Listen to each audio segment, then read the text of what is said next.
Why do we need to keep more girls and women in sport? Strong girls, strong athletes lead to stronger women for business as well as society, but confident girls are also really important in this day and age. The more females we can have, and diverse females at that the skills you learn from sport are so transferable to business and to life. Tell us all about sport and what it meant to you in the greater Riverina area. I played a lot more soccer than I have AFL, especially at school. Anything to get a day off school, I'd put my hand up for. But just the people you meet, the memories you make, and the stories you create is what I love about sport. What is one of the biggest misconceptions about you?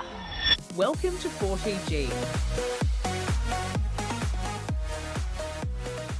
Welcome back to 4TG, the podcast on a mission to keep more girls and women in sport. What does it really take to build a career in women's football when the game you love still can't pay most players enough to be your only job? Well, today's 4TG guest, Bec Miller, knows the reality better than most. Bec has played fullback for Richmond since the club's very first AFLW game in 2020.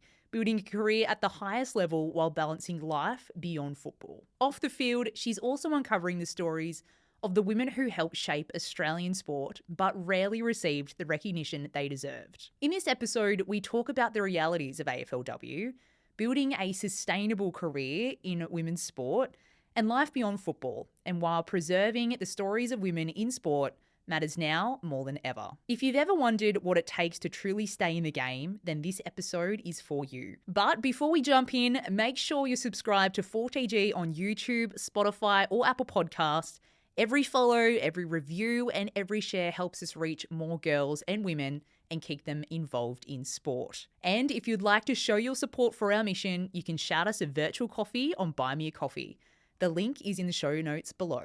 Now, without further ado, here is Bec. Well, Bec Miller, welcome to the 4TG podcast. Good to be here, Sheriff. Thanks for having me. Thank you so much for coming on. It was your lovely wife, LD, Yes. who I semi-know you through, but also the Minerva Athlete Network, which is a brilliant network for female athletes. Isn't it what? You've Yep. been a bit of a spearhead there for a while. You're sort of the face of it. I don't know if I'm the face of it. No, but definitely have been part of Minerva for 5+ years now and got a lot out of it. So always love the face-to-face events that Minerva runs in Victoria, but also their mentor program is probably their one I would say. And some of the mentors I've had through Minerva have been incredible for my sporting life, but also my personal life too. So Yeah, it's great. it's pretty awesome. I've got paired up with Bridget McGuire and she's absolutely phenomenal. Wow. And it's just such a great idea because obviously Yeah. we speak a lot about how transferable sport is to life, Yep. you know, in business and things beyond. So it sets you up really nicely post your athletic career Yes. as to what avenues you can go down and apply those sporting skills into the Yeah. business world. Yeah, and just the contacts they have are incredible, isn't it? And on the athlete portal within Minerva as well, like you can search certain, I guess, business criteria or skills, and then these Minerva mentors pop up, and mostly they're happy to be introduced to you, but you don't have to have like a one-on-one mentor relationship with them. You can just have a coffee catch up or reach out for some advice, and yeah, it's a very powerful, wide-reaching network. So yeah, shout out to Minerva. Absolute shout out. Just a bit of a plug there. Yeah, absolutely. I love that. Now, Bec, before we get into things, and you do have a very good story, my favourite part of your story is that you're from Wagga Wagga. So nice you say it twice, New South Welsh woman, which is great to have another one on the podcast. Yes. But we always kick off with some Snap Fitness rapid fire questions, all Okay, right? yep. So premise is ask 3 questions, whatever comes to mind first, you just shoot. Okay, lucky I've had And a you double are shot allowed to of say coffee. more than one word Okay. if you have to. Okay. All right? Okay, let's go. Who is your favourite female athlete of all time? I would say Anna Mears. Oh, love that. Yep. Yeah, one of my faves too. Who is your favourite teammate of all time? It's pretty easy. Gab Seymour. She was my bridesmaid recently at my wedding, so it's Love pretty that. pretty easy. I'm going to ask why. Follow up. She's just a genuine superstar on the field, but off the field, she's as loyal as they come, and you can rely on her anytime, any day, and she just always has a great perspective on life. Has a good way of reframing things. So Good, wise beyond the years. and knows a good game as well, whether it's card games or just a drinking game. Yeah. like she's the queen of games. They're too. good friends to have, aren't they? Absolutely. Yeah, because I'm shocking at that. So, you know, you always need to balance it out. Well, ask Gabs for some games. She'll. All right, I'll hit her up. Yeah, Gab. Fabulous. And what is one of the biggest misconceptions about you? Biggest misconceptions. Wow. Yeah, we get deep. Should have asked Lisa at that one. I would probably say everyone thinks I'm really, really nice. And I do care a lot about people, but they probably don't hear what I say in my own head sometimes. Right. So you've got a really good filter. Yeah, essentially. Yeah. Correct. That's a good way of putting it, Sharon. Yeah, good. Well, that's a really good quality to have. I don't sometimes, and that gets me a little bit of trouble. Yeah. Okay, well, I'll give you some filter tips. Yeah, you might have to this. be my filter mentor. Yeah. So, Bec, growing up in New South Wales, Wagga Wagga, God's country, tell us all about sport and what it meant to you in the greater Riverina area. Yeah, absolutely. As you've already taken my slogan, so nice to name it twice. So you've beat me there. Yeah, got you there. Alternative, there is the other saying, so much ice they name it twice, but I like our one better. Yeah, that's a bit edgy, isn't it? Well, in the country, there is sort of two options. There's sport, staying active, engage in the community, or there's, you can go down that sort of troubled path of drugs and whatnot. It's quite prevalent in country towns all across Australia. And luckily I chose sport back in the day. Yep. But it is a sports mad town, Wagga. And it's a really good location in terms of it has NRL, but also AFL as well. It's a great mix of both. And there's champion athletes from this town who've made their mark on Australian sport. You've got like Alicia Quirk, gold medalist as she's well. been on the potty. Yeah, she's an amazing woman and doing great things off the field in commentary as well these days. So there's so many sporting idols within Wagga as well, but just the community it fosters sport, the memories it gives you. Yeah, it was just I played a lot more soccer than I have AFL. Right. I've played 13 plus years of soccer. Yeah. Where I've only played 8 years of AFLW at the moment. So I've played more soccer than I have footy at this stage. But I also played water polo, hockey, cricket, touch footy, you name it. I played it, especially at school. Anything to get a day off school, I'd put my hand up for. But yeah, just the people you meet, the memories you make, and the stories you create is what I love about sport. And yeah, Wagga was a great place to do it. So yeah, have some great facilities there as well. Being located sort of halfway between Sydney and Melbourne, you also had great resources there. But that's something I learnt growing up in the country, is that resilience piece as well. Like you might, yes, Wagga has a lot of resources, but not as much as the cities as well. So you'd have to travel to access them. And even my youngest sister, Ali, she played for Queensland Firebirds in 2024 and made her SSN debut. But growing up, she would go to Canberra 3 times a week during year 11 and 12, and she would drive there and back after school, train, play, drive back, get home at midnight, and then go to school the next day. Like that's just what you did as a country kid. So yeah, there's a bit in that, but yeah, love my time growing up in Wagga, and yeah, super proud to say I'm from Wagga as well. Yeah, Wagga Vegas. Yeah, exactly. Yeah. No, it's an unreal spot, and we used to go there a little bit for sport and just the facilities. Like it was always like absolutely eye-opening and says a lot about that community and how much they've obviously invested into sport, because as you say, when you are in the country, there's not a whole lot to do. No. Sport is a great way to keep young kids occupied and absolutely off the streets, and gives them a sense of community and discipline and something to work towards too. So this is a bit of a tangent here, but just the amount of money that local governments and state governments can put into sport is such an important investment. Yeah, absolutely. I totally agree with you, 100%. Yeah. Anyway, back to you now. We'll go away from local politics and we'll go back to you. You can never separate sport and politics. It's always entwined. It's inseparable, 100%. So tell us about the journey to AFLW for you, because we also have a mutual friend, Sian, who I met over in Scotland and who you are obviously very good friends with. Yeah. So you met in Sydney, is that right? So correct. Is that where AFLW or playing women's footy began for you, or were you playing back in Wagga? No, there was a team in Wagga when I was growing up, the Riverina Lions, but you just have to travel to Canberra every second weekend, and yeah, I didn't want to make my parents do that as well. So I stuck with the more local sports of soccer and hockey and cricket and all that jazz. But my experience within Aussie rules was pretty much once a year at the AFL High School Girls Gala Day. I would go out to Jubilee Park in Wagga and play against the other local high schools, and had an absolute ball. Field day out there. I don't know about field day, but we were literally playing on touch football fields, so they're rectangular with posts at the end. Yeah.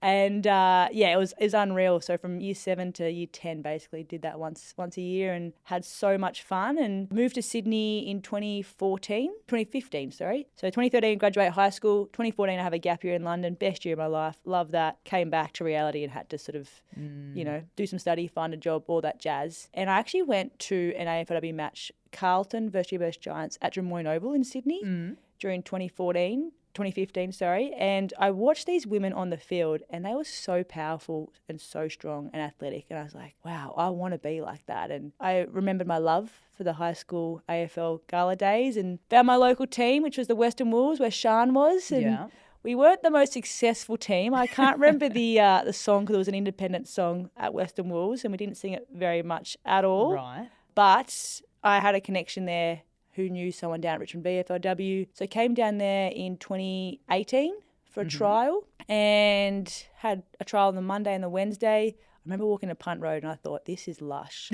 I would eat my dinner off this ground because it's a bit different to pick an oval in Sydney. No disrespect to the Western Wolves, but they did teach me a great love of footy, the Western Wolves. And essentially through that trial, Richmond got given a spot on their VFLW team, but they told me that they don't pay players, they don't pay to help move at all. It's all of my own bat. And moved down there and I started with the VFLW team in 2019 and then I basically was right time, right place with a bit of hard work in between. And because Richmond were an inaugural team coming to the competition in 2020, they had special recruitment rules and they were allowed to elevate 8 VFLW players straight to the AFLW list. And I was one of those players in July of 2019. So I never went through a draft, which I feel really fortunate too because it seems really tough and, you know, stressful. Yeah, a lot of anxiety and stress. So I was very happy I didn't go through that process. I got straight onto the AFLW list that way and sort of hanging around like a bad smell. They can't get rid of me since. Yeah, absolutely not. Well, over that time, because we're going into our 11th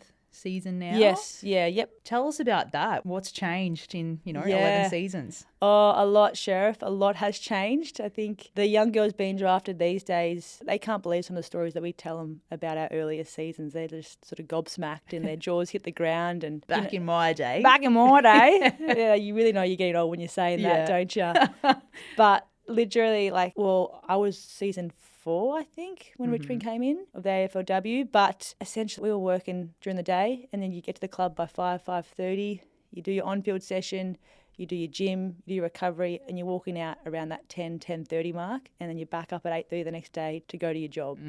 It was, and that was just normal. That's what you did. But now it's slowly transitioned to daytime training. Within Richmond, a few years ago, we had 1 or 2 daytime sessions and some later sessions as well to get that balance so girls could work or study. And now all our sessions, so we do in pre-season 4 sessions a week, they're all during the day, which is incredible. And it helps that recovery aspect so we can perform better when we come back for our next session. But it also helps with your work-life balance. Being able to go home at 5 p.m. or 6 p.m, wind down, have a meal at a normal time and then go to bed at a normal time. Yeah. Outrageous. Who would have thought it'd help performance? Yeah. But being able to see your family and friends at reasonable times and have somewhat of a weekend or somewhat of a weeknight as well. It's just, that's probably the biggest change, as well as the money component, which is still has room for improvement, but it'll get there. I think the younger girls coming through these days, they'll get to the full-time athlete status. It won't be during my time, but I'll be sitting on the hill with a beer and going, back in my day. I helped them get here. You're a pioneer. Somewhat. I think there's a few more pioneers before us, that's for sure. But I guess there are a couple of main differences. And even in terms of the professionalism, what has been the biggest change you've noticed there? Probably coaching wise, I would say. Being able to have full-time coaches and access to them Monday to Sunday, essentially. Early on, we had a couple of full-time coaches in our program back in 2020 and in those first few seasons. Now we've got a good half a dozen staff that are full-time, whether that be our general manager, our head coach, our senior assistant coach, our wellbeing manager, our operations manager. We've got lots of full-time staff now, which just allows you to do more when you get to the club, but also when you're not at the club, you can still have access to them and ask them for vision or questions or, schedules, access to that sort of thing. So that's been one thing I've noticed. Probably integration with the men's program's been another step up in terms of levels of professionalism and what they can teach us. But I also believe we can teach the men's program things as well. Absolutely. I think, a female athlete has a lot of life skills, which has probably been touched on many of your podcasts in the past, which I don't quite think the men's players have as much of. But yeah, I think the sort of coaches, the resources and the access to facilities has come a long way in my time. Definitely. And we speak a lot about, paying the athletes themselves more, but women's sport's a whole ecosystem. Yes. And we want to retain and attract the best talent in terms of coaches, high performance staff, all of those ones. And if we're not paying them enough, well, of course they're not going to train. And it's kind of been a situation for a long time now where they would work in women's sport as almost an internship before they'd be offered more money to go to men's sports. So we get good talent and train them up and then they go because they have families that they need to feed as well. Correct, yeah. So it's really, in the headlines, it's always women or female athletes, they need to be paid more, but it's also the staff, the coaches and the whole ecosystem. So often, especially in the early days, a lot of the girls would ask coaches, why are you coaching the women's team? Because we know there's not much money in it. You're overworked, underpaid essentially. And so often as a female athlete, you feel like you're that stepping stone. But more and more now you're seeing coaches come into the game and they want to be in the women's space. They have no interest in going to the men's space. So that's been an interesting shift as well. I've spoken to a lot of male coaches and they say that they would never go back to the men's space because women are just like sponges. Like they want to learn, they're eager, they want to be there. They don't have any of this sort of entitlement or I'm not going to speak to you if you're not a big name attitude, which a lot of the younger boys do have apparently. So it's cool to hear that like men who could be coaching other men or boys are choosing women. Absolutely. And I will shout out our young men at Richmond in the men's program. It's been really refreshing. They will stop and have a chat to you in the hallways or in the gym. It hasn't always been the case, but these young guys are coming to the club being drafted or traded and they're coming in and the women's program is established and it's there. Yeah. Whereas in 2020 it was a new thing, so it wasn't quite the same. You wouldn't get those same interactions. But now young men are being drafted and women's footy is just that. It's football. Yeah. Essentially. It's not a new thing. It's been there now for quite a while and they don't know the space without it. That's right. You are colleagues. You work for the same organisation. The least they can do is stop and chat. And so I do want to shout them out because that's good. Young boys are great. That shows a big culture change. Yeah, in the time. Absolutely. So tell us now about Richmond. So you've had a bit of a shuffle this last sort of couple of months. I assume you're into pre-season now. How is it all looking? How are you feeling coming into round one? It won't be long. Bit of a shuffle is probably an understatement. It was maybe a clean out. Clean out. Probably. Spring clean. Something along those lines. What do we got? A new coach, a new general manager. We had 8 new players come into the team. We have a new high performance manager as well. It was sad to say goodbye and see a lot of our established staff leave end of last year, early this year. But we had an external review November, December in 2025, and part of this external review, these changes were made. And that's what sort of came out of it. And we've got all these new people in the program and it's been wonderful seeing all these new faces. On our first day of pre-season, our general manager, Jane Woodlands-Thompson, she said, she was the first one to speak on our first day and said, I promised this wasn't going to be a boring presentation to you guys. So I've got something up my sleeve. And she said, hit it. And all of us players are like, what is going on? We're in the GR room at this stage. And then so there's 2 different doors to come in at the front. And when she said hit it, all the staff came in to Locomotion, the song in a conga line. I love it. And which was quite funny, but it was a really surreal moment because you're looking back and going, there's actually not many faces I know here. Yeah. Well, not know, but, know well. Essentially, there was maybe 3 or 4 faces out of 15 or 20 staff. So it just sort of shows how much turnover we've had in such a short time. But it's been really refreshing at the same time, Sheriff. We have a new game plan. The new language is awesome. So many of us are outside of our comfort zone, which is a great place to be. Yeah. You have so many sets of eyes to prove yourself to, which I think only helps performance. And finishing, what did we finish? 16th last year. So, we have to get better. Yeah. And these changes are hopefully going to help us climb up the ladder in the right direction. And, it's been awesome to have new drills and a new game plan and get straight into match sim from week 1. We're not mucking around. Some clubs haven't even done their first match sim, and we're in week 6 at the moment. So, it's been such a great change, but also pre-season's a great time to be in a footy club. Because no one's played any games. There's no points being awarded yet. So, we've got a lot of work to do, but hopefully we'll get there. Yeah. Well, as they say, change is as good as a holiday. That's what they do say. I hope you feel you're on vacation at the moment. Yeah, Euro summer, here I am. I love that. But it also can be really unsettling for the playing group, because that's a lot of change. You know, as you say, you're out of your comfort zone. You don't have your regulars around and how things have been done. Has it brought you closer as a playing group with all this uncertainty? Yeah, no, it's a great question, Sheriff. And one of the last changes that happened was our high performance manager got let go and a new one was hired literally on the eve of pre-season. I reckon this was 1 to 2 weeks out from day one. And I remember we came together as a playing group, and Gabby Seymour, who's also our co-captain this year with Ellie McKenzie, which is another change with Katie Brennan stepping down, she said a really good line. She said, you don't have to agree with this decision, but we do have to accept it because this is what the club has decided. So that was a really powerful line. But also she noted in that meeting that, yes, it is very unsettling and change, and you just feel like the rug's been pulled out from underneath your feet, essentially, that close to pre-season. But you also question, these are new people, like they don't know us, they don't know our stories, but we know each other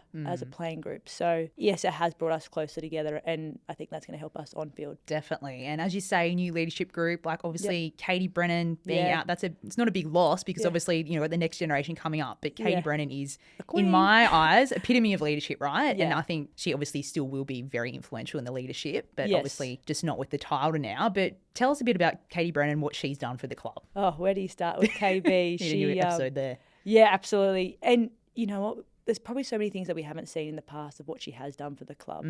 But in terms of what we have seen, she has been a figurehead for Richmond, and what she's given up personally as well to keep players at the club or keep staff at the club. She's someone you want to play with as a player, so she's also a great recruitment tool for our recruiters. But she is just such a calm figure, and she's been through it all. And the one thing she's taught me is it's never as good as it seems, or it's never as bad as it seems. Essentially, you just got to turn up on a Monday, and whether you've lost or won that game, like no one can tell, because you're still the same old person that you were when you left on Friday, essentially. So that's something I try and live day to day as well, especially going through injuries right now or a poor season like it was last year. Keeping those energy levels, the enthusiasm levels, and the want to get better. She always has a footy in her hand. Like always has a footy in her hand. She's always doing touch, always doing extras. She's the ultimate professional. We get an hour to warm up before team meeting and do your extras, and she will use every single minute of that hour to make sure she's mentally and physically well for the session. So even on a away trip, she brings a huge lunchbox. She's got her lunch and her snacks all packed. She doesn't rely on anything, doesn't leave it a chance. So she's the ultimate professional. And yeah, I think sometimes we can probably take KB for granted, I reckon. But yeah, I've been super thankful to have her in my career, and yeah, we're super lucky to have her at Richmond. And yeah, while she's not a captain, she'll still lead in the big moments like she always has in the past. So KB is an absolute queen. Yeah, I think you've said that very well. And you're wearing the W Club jumper here now. Yes. And we had Quinny on, and I asked Quinny, who do you think is, you know, the best leader or one of the best leaders that she's seen? And she said definitely KB, and all that she's done, and just the person that she is as well. Yeah. And I think what you're alluding to there with like taking the emotion out of things and just showing up, but just consistency, I think just sums her up really well too. Just such a consistent person and player. Well, she's had so many setbacks in her career, and you would not know about it. But and if you interviewed her right now, and she'd be a great person to get on the show. Yeah, plug. Yeah, come on, KB. Come on, KB. But she is so good at deflecting. Like, you could ask her about her accolades and her achievements, but she'll bring in, oh, this person did this for me, or that person did that. She's so good at giving credit and bringing others along and lifting them up and putting them in the spotlight. Yeah. Like, so often you got to chat to her and give her like a bit of feedback or congrats on this, and she turns it back to you. I'm like, no, we're talking about you. So yeah, she's so humble and so selfless. All right, when she does come on, because we're just going to put that out there now, what are some things I need to quiz her on? I say her bunions. Bunions? Yeah. All right. She's also a Queenslander, so I don't know if that rules it in or out as a potential guest. Yeah, we won't put that against her. What else? Yeah. You could talk to her about anything, really. She loves to travel. She got married in Palm Springs. I went to a wedding, which was an unreal experience. She's really savvy too with her corporate business as well, so that'd be something interesting to talk about. Yeah. And just her professionalism, where it came from. Like, yeah, she's one of the best. Yeah. Good. All right. Well, that'll have to be an episode. So while we're talking about AFLW. Yep. Obviously, we've got something very exciting for the code coming up, which is the international rules, or it's still AFLW rules, isn't it? But it's just more like representative Australia versus Ireland. Yes. Because when I first heard it, I thought it was going to be like the old international rules where they would play with the Gaelic ball. Yep. But it's normal rules, except is the only change that there will be 9 on the bench to make it more fluid in terms of rotations and things. Sure, I think I read that somewhere, but I'll need to fact check myself on that one, so don't spread that. But what do you think that means more broadly for women's sport? Yeah, it's a great question. I think, firstly, it's so cool that we now have so much Irish talent to make up a team. Yeah. There's over 40 players in the league. Who would have thought when AFLW started that we'd have an Australia versus Ireland series? But here we are. And I think they're a bloody good chance of winning it, the Absolutely, Irish girls. yeah. I'm actually a bit worried for the Aussie girls. And I think the Aussie girls, it's in their favour that's at North Sydney Oval. It's a very small oval, so it's going to contain the Irish speed and agility. I think we need that. Yeah. If you played at Icon or MCG, I think the Irish girls would get out and have a field day. So lucky for the Aussie girls, it's at North Sydney Oval. But in terms of women's sports overall, it's also going to get clear air too. There's no AFL men's match being played at that time as well, so it's got free air. Yep. And I think the AFL have learnt that from the NRLW State of Origin as well. They get clean air, and the ratings they get are huge, and the conversations it generates. As you know, living down here, NRLW doesn't really get spoken about. No. Like NRL what? Yeah. Most people call it rugby, which wrong. annoys me very much so. But when NRLW State of Origin comes on, I have a few teammates who go, oh, how'd the Blues girls go? Or State of Origin's on tonight. Like, it generates conversation, which is really important. But yeah, the ratings it gets, the conversations it generates, and also just the broader picture, because there's a stat for every story on politics or health, there are 3 stories about sport generated, which is very important in terms of when people are reading this or watching this, they're being influenced, aren't they? Seeing who matters and why they matter, essentially. So the more sport we can get on TV, on radio, the better, essentially. So yeah, I think it's going to generate a lot of conversations, a lot of highlights as well. I hope it's high scoring, and I think tickets go on sale very, very shortly. Yeah, so today, I think, time of recording. Yep. So snap them up, because I reckon it'll go pretty quickly. I think it will too. I mean, just think of the Irish population. In look Sydney. at Sydney. Imagine if they held it in around Coogee. Be an unfair advantage, wouldn't it? They'd have another lockout. Be the 5th province. Yeah, exactly. Yeah. No, I'm very excited. I'm hoping to get there live. Are you? Yeah. Oh my gosh, that's unreal. I'd love to do that. I played Gaelic footy when I was over in Scotland for No the way. year, and it's unbelievable. They are so fast. They're so fit, and that's why they just bring such an edge to the AFLW, because we hear people being like, oh, when are we going to stop doing cross code? Like, you know, I just think that there's always going to be a market for them because they are so athletic. Absolutely. Well, I think there's probably an advantage for the women Gaelic footballers is because AFLW is still 11 seasons old, like they can learn the skills with us, whereas the men's game's been going for so long as well. So it's a bit harder for the men's Gaelic players to pick up those skills. But yeah, look at Aussies, I think. Look at Aussies, that's right. Yeah, they're in trouble, maybe. We won't hear the end of that, will we? Yeah. Oh gosh. Well, someone asked, are the Irish players good at sledging? And I was just, like, it wasn't to me, but I struggle to hear them on the field. So if they are good at sledging, I wouldn't know because I can't understand them. Sorry, there's a language barrier. Yeah. No, it's going to be very exciting, and as we say, good for the sport and good for women's sport in general. Yes. Yeah. So on the topic of women's sport, let's dig a great little topic. bit deeper into that. Yep. So we've touched on the fact that obviously we've seen so much growth just for AFLW alone in the past 10, 11 years. What do you think still needs to change to help us get to that next step? Yeah, great question. The $1 million, the $1 billion question maybe. Yeah. But one thing I really resonate with is probably the language around women's sports, because we talk about language is powerful and language matters, right? So sometimes you see news articles or social media headlines and they just almost downplay the achievements of women or don't quite recognise them for what they should be recognised for. But I think language really matters. So you look at AFLW, and I know that's very niche, like women's sports a much broader picture than AFLW, but you've got Monique Conti, one of my teammates, who is one of the most agile athletes, male or female, and gets a lot of accolades, as she should, but Is she talked about nearly as much as Nick Dacos? No. You've also got Matilda Scholes, a ruck for Port Adelaide, who does some outrageous things on a field for a ruck. Is she talked about nearly as much as Max Gawn? No. I've seen her live, and some of the things she pulls off, I'm like, you should not be doing that as a ruck. But what she does is incredible. She's just such a raw athlete. Can run, can jump, can mark, can kick. Like, it's unfair, her talent. But anyway, that's another story. Yeah. So I think that sort of the more we can speak about women's sport in a positive light and not downplay their achievements, because if you look at it from a wider societal lens, like, we have a huge problem in this country with violence against women, right?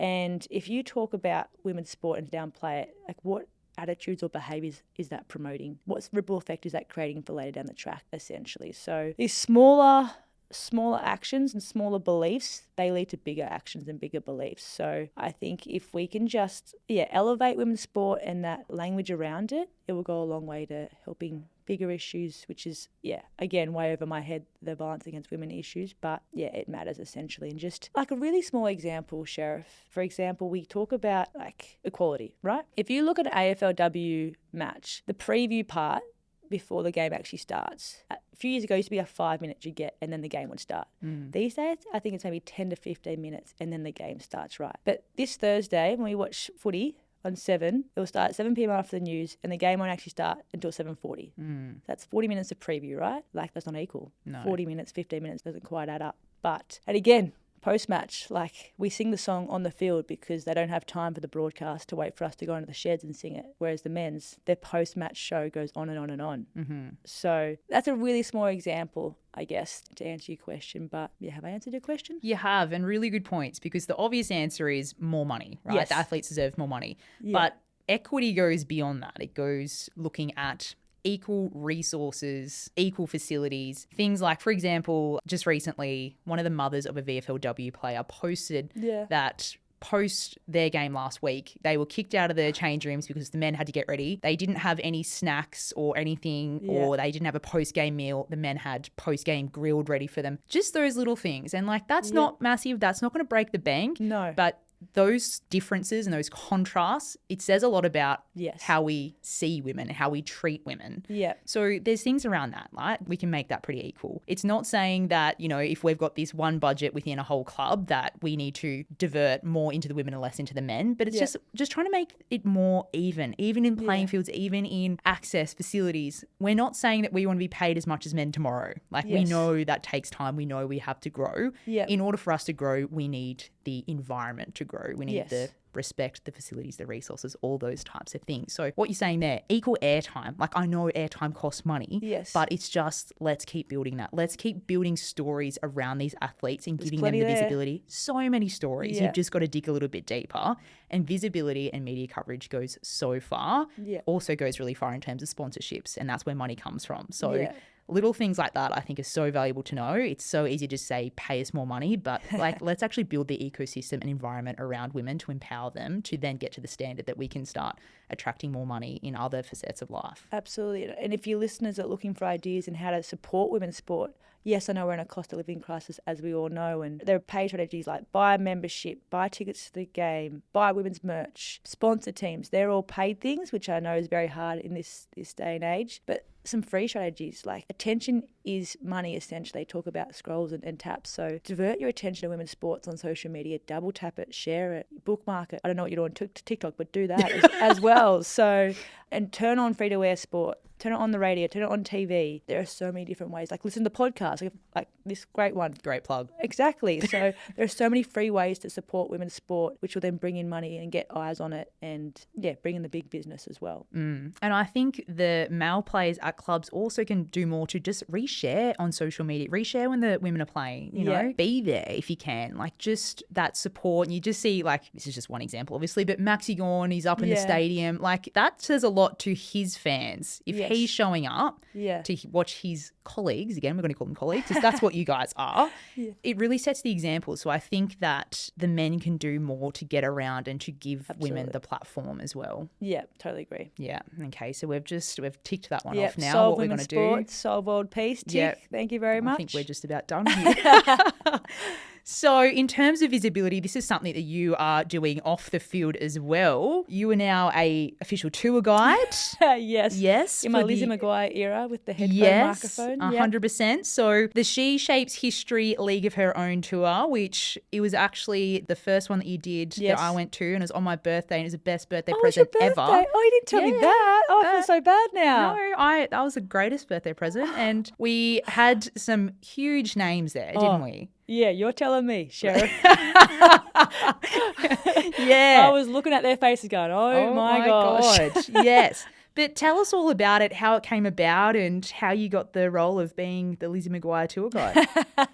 Well, in terms of how the actual A League of Her Own tour came about, it was Victoria University did a lot of research for it. They're obviously not known for their tour, walking tours. So they came to She Shapes History, and in partnership, She Shapes History and Victoria University created this 2-hour walking tour, which starts in the city, ends at the MCG. There's about 13 stops, and it basically covers a lot of women's sports history. And we go back to 1880s Melbourne right through to now, and we talk about different sports like obviously AFLW gets a plug, cricket gets a plug, pedestrianism, which is competitive walking for those who don't know. There's different other themes we touch on, being the queer community, Indigenous women, women with disabilities. It's a very wide spectrum tour, which is pretty cool to run. In terms of how I got involved, Sheriff, I went on a She Shapes History, not the A League of Her Own one, because that wasn't created last year, but I went on it for my birthday, 30th birthday. So it's quite the theme to do a tour on your birthday. Birthday theme, yeah. And I was really empowered by the stories I heard of these women who helped create Melbourne City. Essentially, it wasn't a sporting lens, it was more about Melbourne,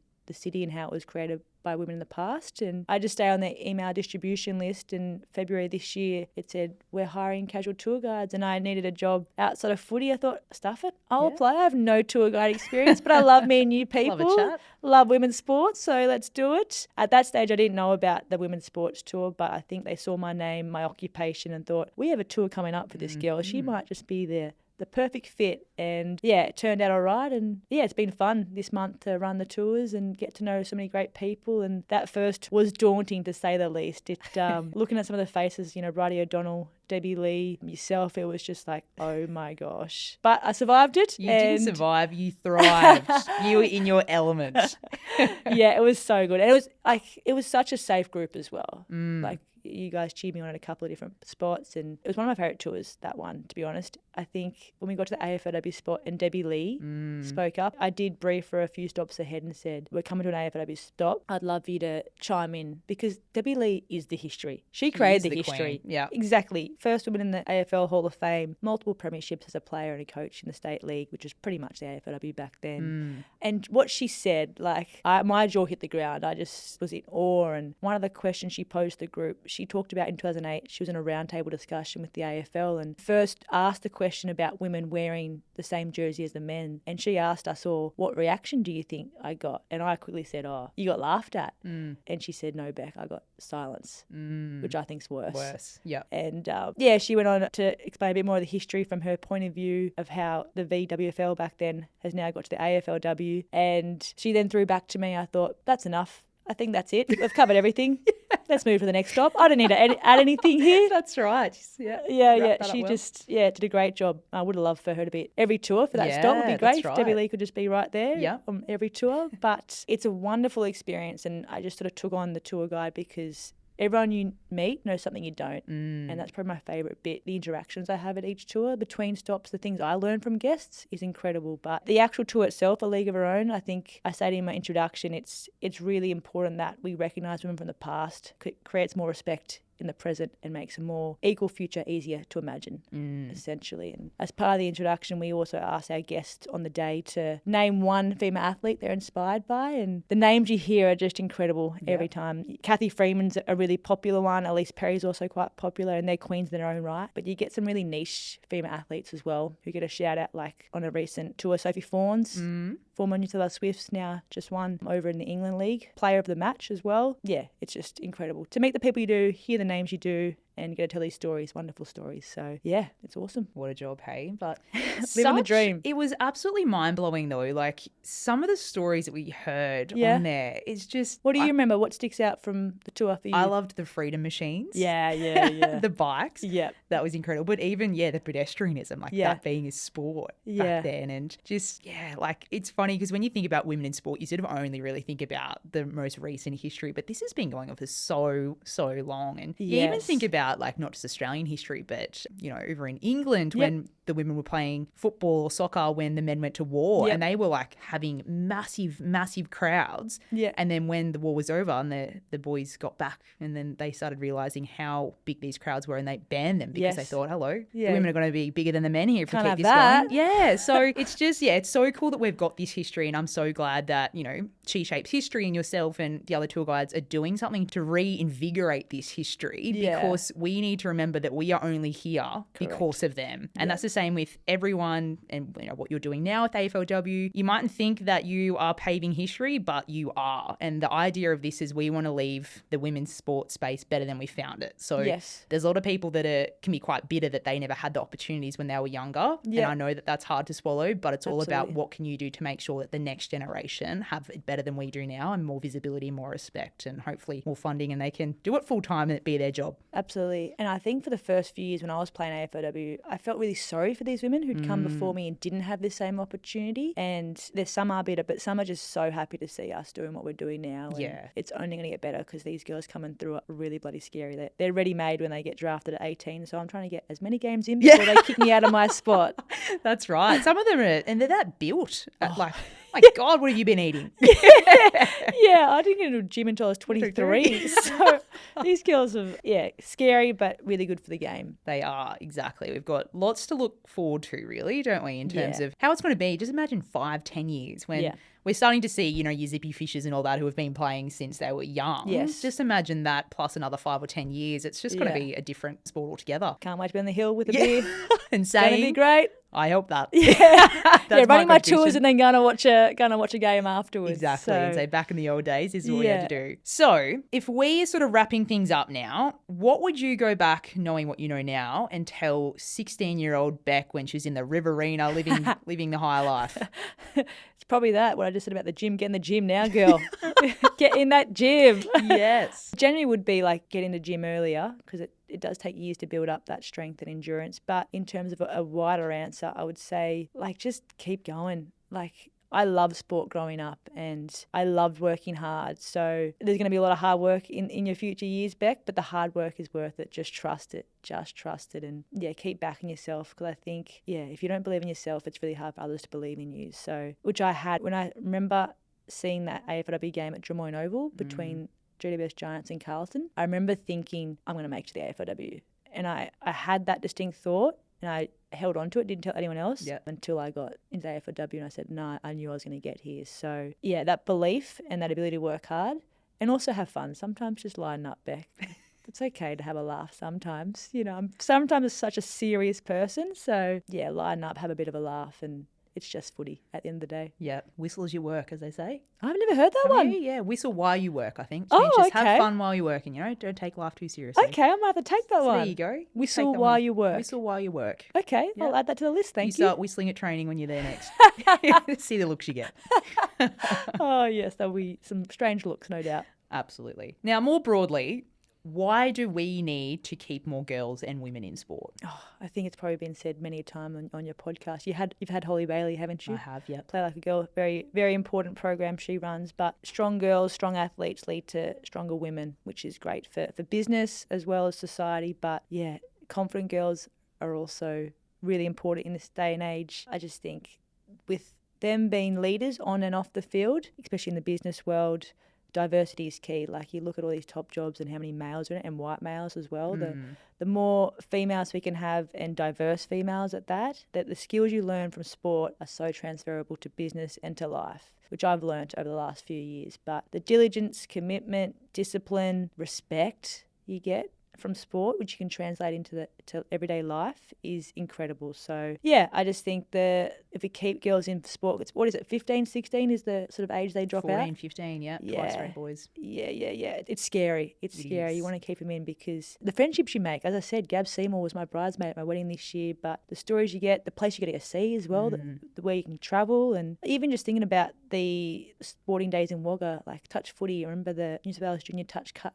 You know, you'd train for 2 or 3 months with this group of girls, and then you'd travel up to Wollongong or Coffs Harbour and you'd have a whole weekend together. Like, that's memories that last for a lifetime. Yep. So don't drop out of sport, stay in it. It's a great place to be. And yes, it is sometimes really hard, a lot of hard work, injuries, late nights, whatever, but God, it's worth it. I wouldn't swap it for anything else in the world. Yeah. People would absolutely kill to be in my position, and I say I'm living the dream, and I dead set believe it. Yeah, absolutely. You live in the dream, and I can't wait for there to be a walking tour and they'll be talking about the great Bec Miller. I don't think the great Bec Miller will get a plug, but that's okay. When will we see a statue of you being erected at Punt Road? With the big golden fist, yeah. Seaball, punch ball. No, I think there'll be a statue of Mon Conti before Bec Miller. But that's okay, all right. Well, I don't see why there can't be two, but sure. True. Well, as part of the tour, we do touch on that stat. In Melbourne, there's 581 statues. Only 10 of them are of women. So that's not many. So we do need to up that number. Okay, so I'm going to fund all these statues. They'll be popping up everywhere. We'll get rid of that stat pretty shortly. Yeah, statues are cheap. They're cheap things. Yeah, that's right. Yeah. I didn't say anything about the quality of the statue. that's a different story. Yeah. And on that sort of note, what do you think is the legacy that you would like to leave as an athlete, as an advocate for women's sport, and just as a person? Gosh, that is a great question. Yeah, Lee Sales right here. Eat your heart out, hey? I probably haven't put too much thought into that, to be honest, Sheriff. Like, I think you're just so in the zone and just working day in, day out. I don't think I'll sort of have a chance until I'm sort of done. But I know I've heard different people speak about, so you get jersey presentations or when you make your debut, or if you have like a milestone game in AFLW being 50 games or 75 games, usually a teammate will talk about you and then present you some sort of, not prize, but commemoration thing. And a couple of years ago, someone was doing that in our change room and they said to this girl, you're one of the most liked girls in this program, which is true. And I thought about it and I said, I don't want to be the most liked. I want to be one of the most respected, essentially. So I hope when I get through my AFLW days, I have a lot of people saying Bec was a really respected teammate and athlete. So that's probably what I would like to leave personally, but just leave the game in a better place for that next generation to come and take it to another level and, drive it further and make women's footy just seen as footy. Yeah. I think when you see the young girls hanging over the fence, it's really cool, but there's young boys next to them also hanging over the fence and they just see AFLW as footy. It's not women's footy, it's just footy. So, and that's even really highlighted again. I have 5 nieces and nephews and they just see me as a footy player, not as a women's footy player. So, just trying to change that narrative that AFLW is just footy.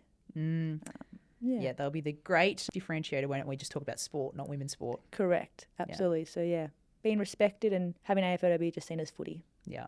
Well, that's a great legacy to leave, and no doubt you will leave that, and no doubt you already are respected. So, I think you should be incredibly proud of not only what you've achieved as an athlete, but what you're doing outside of that space, and you really are paving the way for the next generation to come through and shine, which, it's really exciting, and that's a great legacy to leave. Well, I think you're doing just as important work off the field too, Sheriff, with what you're doing here. So thank you for your work and your hard work. And it goes a long way. Thank you very much. And luckily for you, Toorak Hotel are looking after us here at the 4DG podcast. Okay. And as part of being a fantastic guest today, you will receive a $100 gift voucher to take your lovely wife, all the Richmond girls, shouts on you, down to Toorak Hotel. So thank you very much, Toorak. And you enjoy that. Absolutely. We might see you in December, post-season celebrations. Idea. I'm sure it'll be valid through to then. Hopefully. Don't touch the alcohol in season. So December, I'll come by the Toorak Hotel. Love that. Maybe a Christmas party. Yeah, that's a great idea. There you go. Great Beautiful. Shout. Well, thank you so much for coming on today, and for everyone listening at home, thank you for tuning in, and I'm sure you got plenty of value out of this. So please do us the small favour and pay it forward by liking and subscribing to 4TG, following us on all socials. And Bec, just before we go, tell us about the tour and how can people book in? Yeah, essentially, so the Aliga Own Tour go to the website, sheshapeshistory.com.au. You can do a private tour, so book in via the website there. There are other tours in Melbourne as well, Badass Women of Melbourne and an Abbotsford Convent tour. Plus there's tours in Sydney, Melbourne, Wollongong and New York if you fancy popping over there. But if you book into a tour, use BEC for 10% off your ticket price. Beautiful. But yeah, we'd love to see you at a tour. Beautiful. Tell them 4TG sent you. Absolutely, yeah. 4TG at 20% off. I love it. You better talk to the big dogs about that. I might have to send a text message after this. Excellent. Well, Bec, thank you so much for joining. Thanks, Sheriff. It's been a pleasure. We'll see you all next week.